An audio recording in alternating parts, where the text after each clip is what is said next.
Airlines कंपनियां lockdown के दौरान बुकिंग कराए गए टिकटों के पैसे नहीं लौटाएंगी। भारत में ऑपरेट कर रही एयरलाइंस कंपनियों ने लॉकडाउन के दौरान टिकटों की बुकिंग कराने वालों को टिकट का पैसा रिफंड नहीं करने की बातें कही हैं।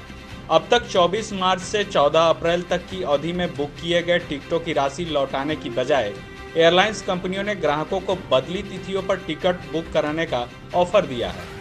घरेलू एयरलाइंस कंपनियों ने लॉकडाउन की अवधि बढ़ने के बाद यह तय किया है कि वह ट्रैवल से संबंधित टिकट को कैंसिल कर ग्राहकों के पैसे नहीं लौटाएंगी, बल्कि ऐसे ग्राहकों को उन्हें बिना अतिरिक्त शुल्क के नई तारीखों पर बुकिंग की सुविधा दी जाएगी। एयर इंडिया को छोड़कर Go Air, air Vistara, air Asia, Indigo, spice jet समेत अन्य ने टिकटों की बुकिंग जारी रखी थी।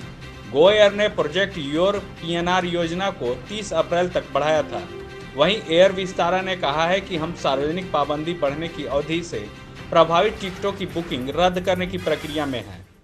सीसीएल के लाल लाडली कायाकल्प scholarship, mission engineering 2022, coaching IITians द्वारा, सारा खर्च सीसीएल द्वारा। हम कोयला वाले घरों को रोशन तो करते ही हैं, बच्चों का भविष्य भी संवारते हैं। हमने यह कायाकल्प स्कॉलरशिप 2013 में शुरू की थी। सफलता लगभग 100% है।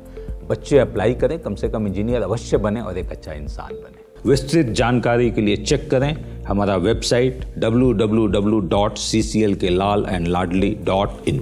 लाइव झारखंड ब्रेकिंग की अपील। कोरोना वायरस के संक्रमण से बचने के लिए घरों में रहें और सुरक्षित रहें। हम भी आपसे यही आग्रह करते हैं कि लॉकडाउन के दौरान घरों में रहें और सुरक्षित रहें। खुद का ख्याल रखें और दूसरों का भी ख्याल रखें।